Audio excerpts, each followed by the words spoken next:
Olá a todos, me chamo Luiz Guilherme, vou apresentar o trabalho de eletrotécnica, vou apresentar a introdução e alguns conceitos importantes. O grupo é composto por eu, claro, Luiz Guilherme Nogueira, Matheus Brant e Marina Costa. Vou falar um pouco das grandezas elétricas agora, depois vamos continuar com outros conceitos. Dentro das grandezas elétricas temos a demanda contratada, a de ultrapassagem, a faturável e a medida. A demanda contratada é a quantidade de potência que o consumidor contrata à concessionária. A concessionária mais comum aqui na região metropolitana de BH é a CEMIG. A demanda de ultrapassagem é a demanda que o consumidor passa da demanda contratada. Por exemplo, ele pediu um valor X, só que ele usou o valor X mais 2. O mais 2 é a demanda de ultrapassagem. Demanda faturável é a maior entre a demanda medida e a demanda contratada, considerando, caso houver, a demanda de ultrapassagem. Demanda medida refere-se à potência máxima registrada durante um intervalo específico, geralmente 15 minutos, dentro do período de faturamento. A demanda ativa e reativa. Demanda ativa é a potência efetivamente usada pelos equipamentos. E a demanda reativa é a potência necessária para manter os campos magnéticos deste equipamento funcionando. Vou falar também agora um pouco do consumo ativo e reativo. O consumo ativo é a energia consumida para realizar um trabalho útil durante um período. E o consumo reativo é a energia consumida para manter os campos eletromagnéticos dos equipamentos. O consumo ativo é medido em kWh e o consumo reativo é kVAR-hora. kVAR-hora.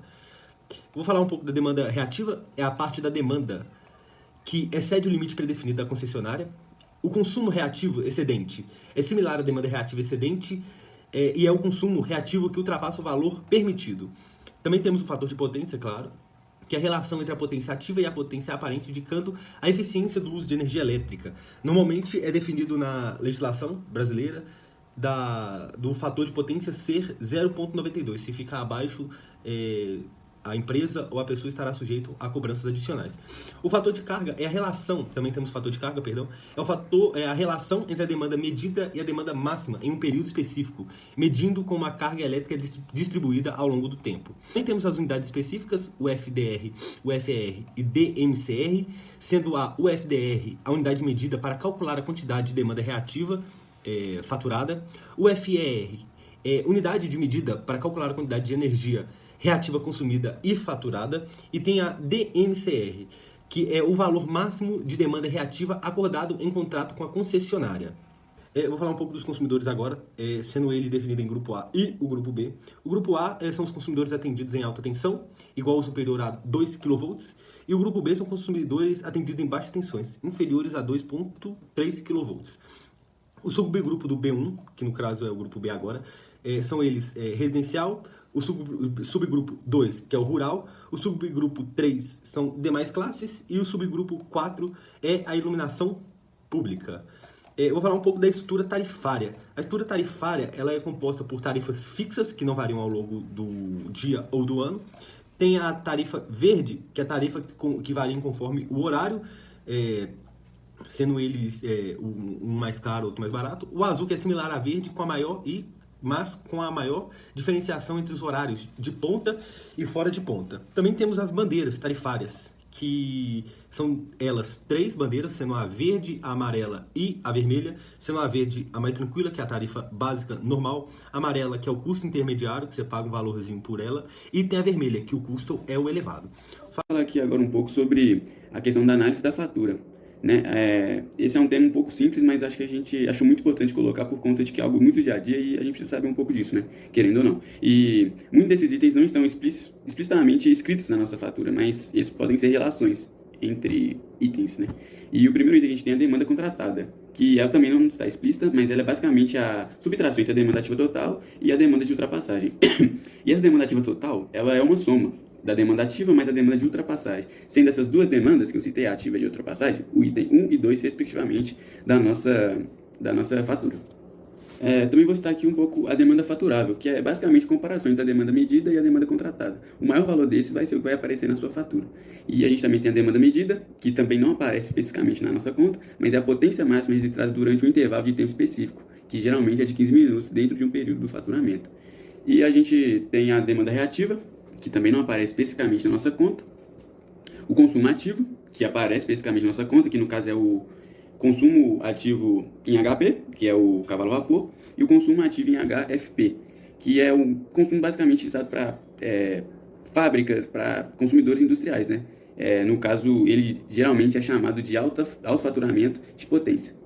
E a gente tem um consumo reativo, que também não aparece especificamente na nossa conta, mas é algo muito importante. E a gente também tem a demanda reativa excedente, que no caso aqui é o nosso terceiro item da nossa conta, o consumo reativo excedente, que também aparece, e o fator de potência, que é uma relação basicamente, né, entre a potência ativa e a potência aparente. E a gente vai falar muito lá na frente sobre isso, né? Principalmente quanto ao seu valor, né? Que basicamente seu valor o mais desejável é que seja próximo de 1. Geralmente aqui no Brasil, o valor mais desejável no caso é acima de 92%, de 0,92.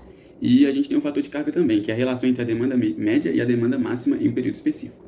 E aqui vale também eu citar um pouco sobre alguns coeficientes, né, que o meu amigo Luiz explicou. Todos esses itens aqui, né, o meu amigo Luiz explicou um pouco aqui anteriormente, como o que cada um significa e tudo mais. Eu estou passando um pouco aqui para relembrar e falar um pouco da conta, né, que no caso aqui é o FDR, que é a unidade faturável de demanda reativa, o FER, que é a unidade faturável de energia reativa, e o DMCR, que é a demanda máxima contratada de reativos.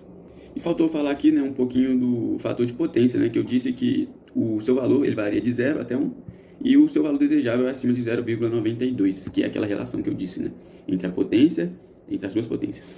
Agora, na parte talvez mais difícil do trabalho, que seria a segunda parte, que seria pegar a parte dos conceitos teóricos que a gente aprendeu e aplicar na prática.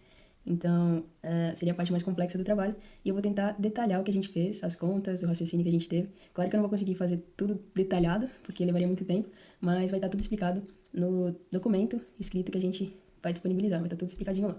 Bom, na questão 2, o trabalho pergunta, né, qual que seria o fator de potência exigido na legislação, pergunta qual é a legislação e pergunta qual é a importância, né, de controlar a energia reativa. Bom, e de acordo com as pesquisas, a primeira coisa que a gente identificou é que a legislação brasileira seria a ANEEL, que é a Agência Nacional de Energia Elétrica, e que a faixa de fator de potência exigida é de 0,92 a 1. E é importante controlar a energia reativa para reduzir as perdas no sistema elétrico, melhorar a eficiência energética e evitar cobranças adicionais. Esses seriam os pontos mais relevantes e importantes que a gente identificou. Bom, essa seria a questão 2. Na questão 3, talvez uma das partes mais importantes, que é o cálculo do fator de potência. Bom, a gente sabe que para calcular o fator de potência, a gente tem essa fórmula, que é P, que seria a potência ativa, que é a soma da demanda em quilowatts mais a demanda ativa de ultrapassagem, também em quilowatts. Bom, e como a gente foi dado pra gente, a gente tem a demanda e a gente tem a demanda ativa de ultrapassagem. Então, para achar a potência ativa total, basta somá-las. E a gente achou o valor de 155,74 kW. Então, a gente tem das incógnitas para achar o fator de potência.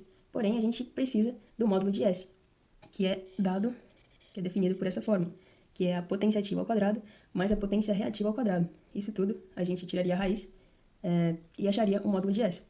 Bom, como a gente vê aqui, o que é a potência reativa, que é o que é a diferença das potências, que no nosso caso seria a demanda reativa excedente, que foi disponibilizado para a gente o valor de 23,550, que seria o valor de quê? Então, para a gente achar o valor de S, basta fazer Pitágoras, como a gente fez aqui. E logo a gente achou que o valor do módulo de S seria de 157,510.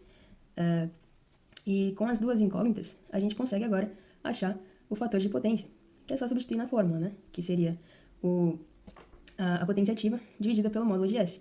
E a gente achou que esse valor seria de aproximadamente 0,9887 e mais algumas coisas. E a gente logo viu que a gente precisaria corrigir esse fator de potência, que seria a questão 4, né? Então, sim, é necessário corrigir o fator de potência.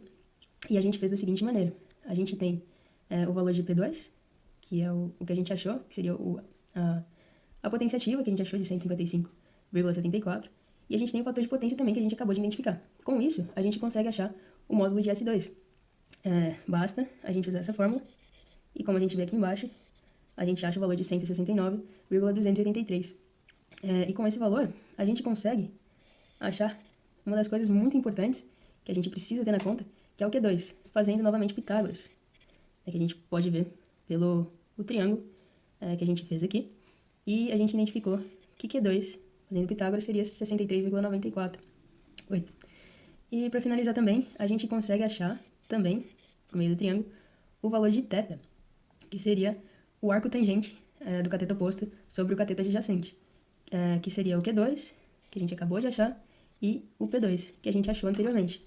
Logo, a gente conclui que o nosso ângulo, o θ2, ele é igual a 22,32 graus.